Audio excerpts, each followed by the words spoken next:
The subway station always smelled faintly of damp concrete, machine grease, and yesterday's coffee. The kind of scent that settled into the bones of the place, never unpleasant, just lived in. Somewhere above, the city thrummed with afternoon bustle, but down here time moved slower. Echoes stretched longer. Footsteps landed louder. Edward Talbot adjusted the strap of his canvas shoulder bag. The dog tags clipped to the zipper, clinking softly as he made his way through the turnstile. His limp was pronounced, the right leg dragging ever so slightly behind the left. Not clumsy, but deliberate, controlled. His shoes were polished, though worn at the heels, and his olive jacket bore the faded insignia of a past era, U.S. Army in sun-bleached thread across the chest, and the distinct airborne patch on his right shoulder, 173rd, once a thunderbolt in jungle skies. He was 87, though he neither boasted it nor complained. Every Tuesday at precisely 1:35 in the afternoon, he caught the Green Line heading downtown. His appointments at the Veterans Affairs Hospital were routine now. Blood pressure, mobility, conversation. He always arrived early, not because he feared lateness, but because preparation was how men like him survived. Ed walked with care. Each step was measured. He knew how easy it was to fall, and how slowly the world got back up with you. As he moved down the tiled corridor, he gave a small nod to the janitor buffing the far wall, a quiet man named George, who always returned it with the same level of respect. No more, no less. Near the vending machines, a florist had set up a temporary stand with yellow carnations and white roses. Ed paused briefly, watching her arrange a bundle with fingers too delicate for the city around them. She smiled. "You look sharp today, Mr. Talbot." He gave a soft smile back. "Trying not to embarrass my doctor." She laughed, warm and light, and he moved on. At the base of the stairs leading to Platform 2, Ed reached for the rail. His hand trembled just slightly, not from fear, but from time. His fingers curled around the metal, cool and worn smooth by decades of hands. He descended slowly, one foot, then the other, pausing every few steps. Below, the train platform stretched out, half filled with passengers, the usual mix of commuters, tourists, students. The air was cooler down here, stirred by occasional gusts of wind borne from deep tunnels. The sound of distant brakes echoed like thunder filtered through stone. Ed reached the bottom and stood still for a moment. He looked down the platform, found the painted line he always stood behind, and began the walk toward it. In the corner of his eye, he noticed people watching, not unkindly, just passively. The way cities watch everything but interfere with nothing. He didn't mind. He was used to it. What he didn't see yet was the man across the platform, earbuds in, arms folded, watching him with a smirk already forming. But that was still 5 minutes away. For now, Ed Talbot walked with the weight of memory, the dignity of someone who had carried pain for so long it had become part of his rhythm. He didn't know the silence he brought with him would soon speak louder than the loudest voice on that platform. Damon leaned against the tiled pillar with the practiced arrogance of someone used to holding court in small spaces. He was 32, maybe 33, with a sculpted beard and sneakers that had never met a puddle. One AirPod hung loosely in his left ear, the other tucked into his hoodie pocket. His phone was in his hand, held in that casual tilt of someone half talking, half performing. "Yo, hold up," he said into the mic, glancing across the platform. "Man, you gotta see this." He wasn't loud, not at first, just sharp, cutting, the kind of voice that wanted to be overheard. Across from him, Edward Talbot was nearing the safety yellow line that marked the boarding area. He walked slowly, his limp audible in the uneven rhythm of his footsteps. In his right hand, he still carried the canvas bag. In his left, the edge of his coat brushed against his leg like a worn flag. Damon watched him for a moment, then chuckled under his breath. "Looks like Sergeant Shuffle's on parade," he said, not bothering to lower his voice now. "Hope the train's got a ramp." A few people near him glanced over. A woman in her 20s, earbuds in, frowned slightly. A man in a suit gave a brief shake of the head, not to Damon but to himself, to the air, to the city's failure to silence people like this. Damon wasn't done. He stood upright, stepping closer to the platform's edge and raising his voice. "Hey, Rambo! Better pick up the pace! War's over, Grandpa!" Laughter followed. Not a crowd. Just Damon, laughing at his own joke like it deserved more than the silence it received. Across the platform, Ed didn't turn. He had heard it. Anyone would have.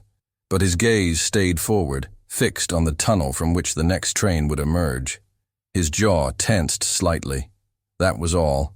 The mockery bounced off the tiled walls, too loud for a space so tight. Damon grinned and turned back to his phone. "Man, I swear, Subway's a comedy club now. Next time I'm bringing a mic." His voice faded into another conversation. He was already on to the next joke, the next target, but the space around him had shifted. People were watching, not confronting. Not yet, but watching.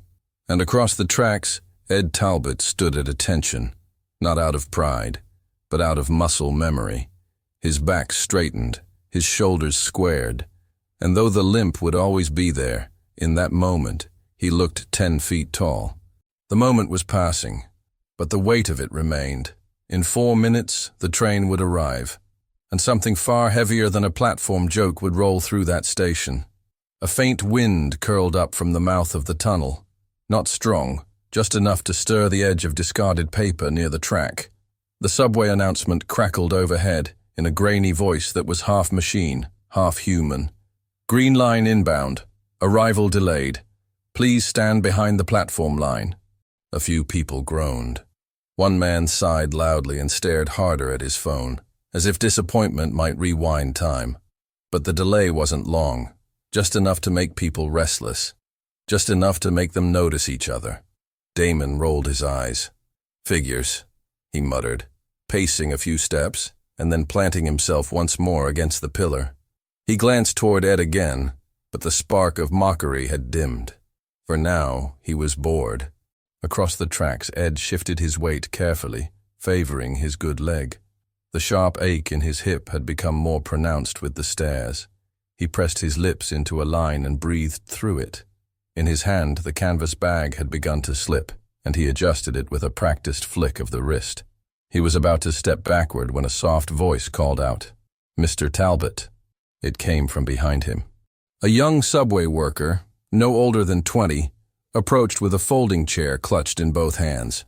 His uniform shirt was slightly wrinkled, and he wore a name tag that read, "Lewis." He moved quickly, but not with alarm. Just respect. Ed turned to him, eyebrows raised. "Thought you might want to sit, sir," Lewis said, opening the chair beside the pillar. "Just for a minute, until the train comes." There was no condescension in the gesture, no pity, just consideration. Ed gave a single nod and lowered himself carefully into the chair. The moment he sat, his whole body seemed to exhale. "Thank you, son." Lewis nodded. "You come through here every week. Figured it was time we gave you a better welcome." Then he walked away, back to his post at the service desk. A few nearby passengers had witnessed the interaction. They didn't speak, but their posture shifted. A woman in a blue coat looked away from her phone and toward Ed. A college student with a duffel bag took out one earbud. Slowly, awareness began to build. Not loud, not dramatic, but steady. A recognition that this man wasn't just passing time. He was being seen. It was then that someone else noticed the patch on Ed's jacket, the faded lightning bolt of the 173rd Airborne Brigade. Not everyone knew what it meant, but one man did. An older commuter with silver at his temples and a posture that straightened when his eyes landed on it. He whispered to the person beside him, "That's no regular vet. That's airborne infantry. Vietnam, probably. That's real service." The whisper passed like wind between passengers, not gossip, reverence. Even Damon had grown quieter now. His earlier laughter had vanished into the ambient noise of the station. He stood with his phone lowered, gaze flickering uneasily toward Ed. Not quite apologetic, but no longer smug. The energy had changed. The platform was still, not frozen in fear, but suspended in recognition. People looked at Ed not as an old man with a limp, but as something else, something earned. And just then, a low rumble started in the distance. The sound of the train approaching growing louder by the second. Lights flickered deeper in the tunnel. 3 minutes earlier, he had been mocked. Now, as the wind rushed down the tracks and the steel drums of the subway wheels began to sing, every passenger on that platform would remember this moment, because silence was beginning to speak louder than words. The air was thick, not just with heat, but with the kind of moisture that never lifted, even in daylight. The jungle didn't breathe. It steamed. Every leaf glistened like it had just wept. Branches tangled overhead in a choking green canopy, and beneath them, the earth churned with mud, leeches, and 1,000 unspeakable sounds that crept and clattered when no one looked. It was Vietnam, 1968, late monsoon season. The air was gunmetal gray and wet enough to stick to the lungs. Sergeant Edward Talbot, then just 30 years old, crouched low in the underbrush. His uniform clung to his back, soaked not from fear, but from the unforgiving humidity. A thin rivulet of sweat rolled down his temple, catching on the edge of his helmet before vanishing into the collar of his flak jacket. His men were scattered in formation, silent ghosts in the leaves. They were all listening. The jungle had gone quiet, and that was always worse than noise. The first explosion came without warning. A landmine, triggered near the front of the column. It ripped open the earth with a scream of fire and dirt, shattering the stillness like glass. Then came the gunfire, automatic, close. From the trees, ambush. Talbot dropped flat, instincts firing faster than thought. Bullets cut through the foliage like teeth. The man beside him screamed and went down, not dead, not yet, but bleeding hard. "Contact right, move, move!" The voice came from somewhere behind him. Maybe Corporal Jensen, maybe not. Chaos had a way of stealing voices. Ed crawled forward, low, rifle tight in his grip. The world narrowed to sound, motion, breath. He could see muzzle flashes in the trees, flickers of death dancing in the brush. And then, a different sound, a cry, a name. "Harris is down!" He turned. Just 20 yards away, Private Leon Harris lay face down in a shallow ditch, the radio unit still strapped to his back. Ed knew that gear, knew how heavy it was, knew what it meant to lose it, and the man beneath it. Bullets popped around him like firecrackers tossed in a hallway. The mud spat up in angry bursts. But Ed didn't hesitate. He ran. Each step was a gamble. The ground was soft, slick. His boots sank. His breath caught. He reached Harris, dropped beside him, and rolled him over. Blood smeared Harris's neck and collar. He was conscious, but just barely. His eyes fluttered. He muttered something Ed couldn't hear.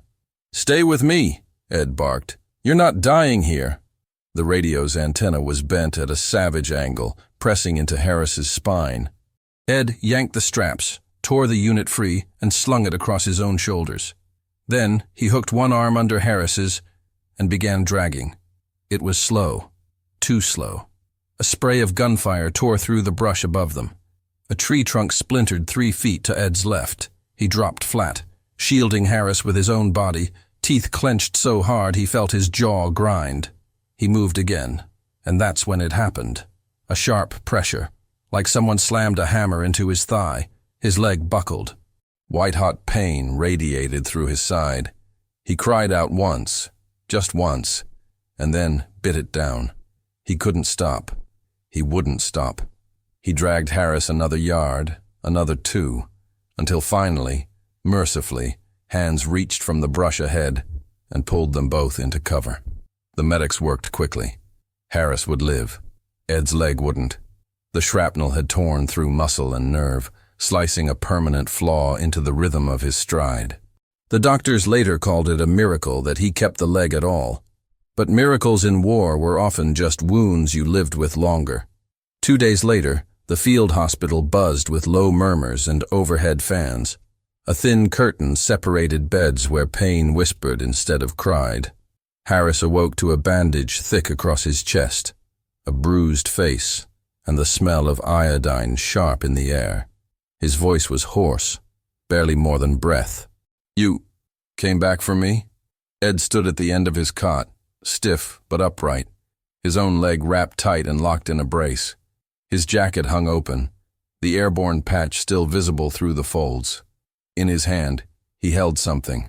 The radio's antenna, bent and scorched, its metal darkened from the blast. He stepped forward.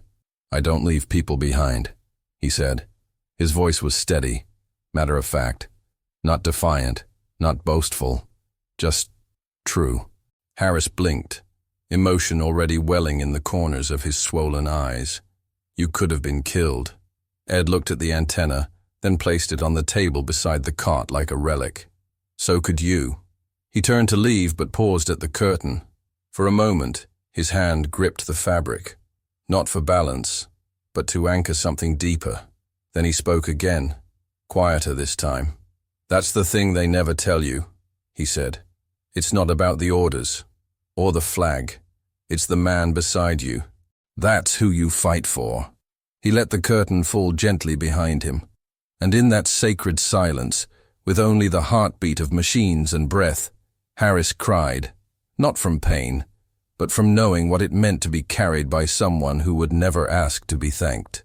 The tunnel wind came first, a long exhale from the mouth of the underground, stirring coats and loose hair. A low hum followed, the steel-heavy groan of an approaching train. The platform lights flickered as if bracing for motion. Ed Talbot remained seated on the folding chair, his hands resting atop the handle of his canvas bag, fingers gently interlaced. His eyes stayed forward, calm, ready. He didn't seem to notice the subtle shift in the people around him, how their glances had changed from casual to cautious, and now to quiet regard. Damon leaned against his pillar, no longer laughing. His phone hung useless in one hand, the screen gone dark. Every now and then, he looked at Ed, then quickly away, as if the act of seeing carried a sting. Then the screen above the platform flickered. The usual route map blinked out for a moment, replaced by a clean white panel with navy blue lettering. At first, no one paid much attention. It happened sometimes during alerts or service updates. But then the message loaded, clear and centered, like a headline in a chapel. "Today we honor Staff Sergeant Edward Talbot, 173rd Airborne Brigade. Vietnam awarded Bronze Star for valor 55 years ago today." It landed like thunder wrapped in silence. Murmurs started. Heads turned. Some passengers read the message once, then again, as if confirming its truth. Others turned to look, slowly, toward the quiet man seated by the pillar. His jacket, his limp, the patches, the stillness. It all made sense now. A young man near the front of the platform, clean-cut, maybe 25, maybe just back from a base, took a single step forward. He removed his cap, held it against his chest, and without a word, knelt. Someone behind him followed, then another, and another. Within 30 seconds, the entire front edge of the platform was dotted with bent knees and bowed heads. Not from instruction, not from tradition, but from instinct, from the soul's impulse to honor. Even the florist from upstairs on her way home stopped mid-step. She clutched her bouquet tighter, lips pressed together, and knelt by the railing. Damon froze, his throat bobbed with a swallow. He stared at the kneeling passengers, all of them facing toward Ed, who had not yet turned to see the screen. His eyes remained fixed on the tunnel ahead, unaware of the ripple his presence had sent through a crowd of strangers. It wasn't the kind of silence that demanded. It was the kind that restored, that reminded. And when Ed finally shifted, looking up, drawn perhaps by the stillness more than the message, he saw them, all of them, kneeling, still, watching, not as an old man who slowed down the line, but as a soldier who had once carried someone through fire and never spoke of it again. For a moment the platform felt like the inside of a church. No stained glass, no incense, just tile and steel, wind and reverence. Edward Talbot rose slowly, guided not by vanity, but by the quiet current of the crowd's gaze. His right leg trembled with the effort, but he made it, upright, steady. The Marine Corps jacket hung loose around his frame, sleeves a little long, shoulders a little slack. But on him it looked like armor. He looked around, blinking against the lights. Then he saw them. A row of strangers, men, women, old, young, kneeling. Their heads bowed, their phones pocketed, not one camera in sight. No one performing. They weren't posting this. They were feeling it. Across the tracks, Damon stood frozen. The noise had gone out of him. His mouth was slightly open, as if a word had started and then lost its shape. His hands were still, his shoulders sunk lower than they had earlier. There was nothing smug in his expression now, just a dawning, aching realization of who he'd been 5 minutes ago. The train screeched into view. Wind whooshed past the crowd.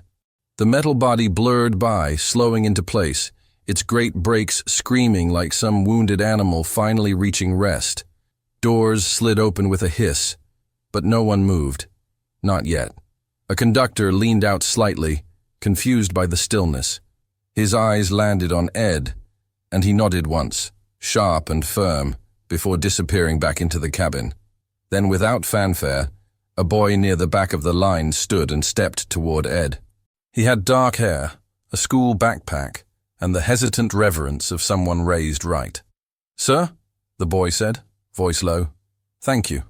Ed looked at him, truly looked, and his voice, when it came, was quieter than the wind. "You're welcome, son." The boy boarded the train. One by one, the others followed. No rush, no crowding. They filed past Ed like parishioners at the end of a sermon, each carrying something heavier and more sacred than when they had arrived. Damon stayed behind. He didn't speak, he didn't move. But as Ed turned to board, their eyes met for a heartbeat. No words were exchanged, but something passed between them. Not forgiveness, not yet, but recognition. Damon lowered his eyes, and Ed stepped inside. The doors slid closed behind Edward Talbot with a soft hydraulic sigh, sealing him into the silence of the train's first car. He didn't take a seat right away. He stood by the window, one hand resting lightly on the rail, and looked out. The crowd on the platform hadn't dispersed. They stood quietly now, like witnesses to something ancient. No one spoke. No one moved until the train gave its final chime. Only then did the car begin to glide forward, the motion smooth and slow as it pulled out of the station. From his window, Ed watched them. All those strangers who had once looked past him, now watching him go with quiet eyes. He met their gaze not with a smile, but with something deeper, a steady, acknowledging nod. Not a farewell, a thank you. The lights flickered across his face as the train gathered speed, casting soft shadows against the worn lines of his features.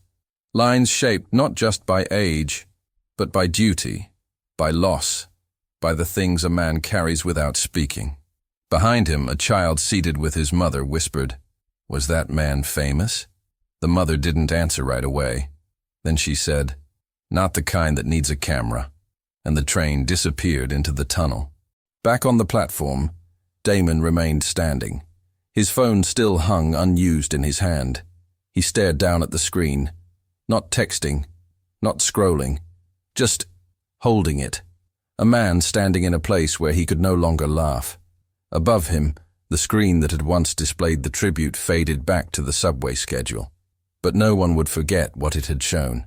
And no one, not Damon, not the passengers, not the florist with the yellow carnations, would ever see an old limp the same way again.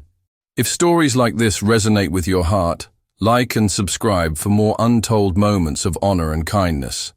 Let us know where you are watching from, and if this moment brought back memories you carry with you. The best way to honor their memory is to keep listening. Click on the suggested video now, and we'll walk together through another untold chapter of courage and sacrifice.